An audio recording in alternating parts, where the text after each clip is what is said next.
సమస్త భూతముల మనస్సులందున్న పరమాత్మ స్వరూపుడను నేనే. వాని ఉత్పత్తి పెంపు నాశములకు నేనే కారకుడను.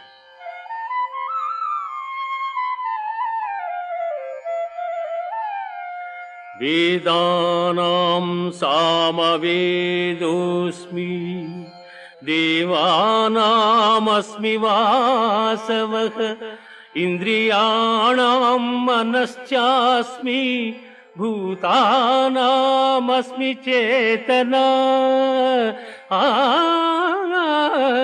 ఆ ఆ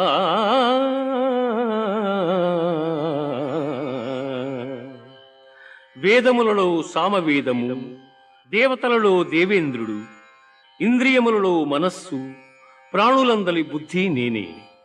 ప్రహ్లాదశ్చాస్మి దైత్యా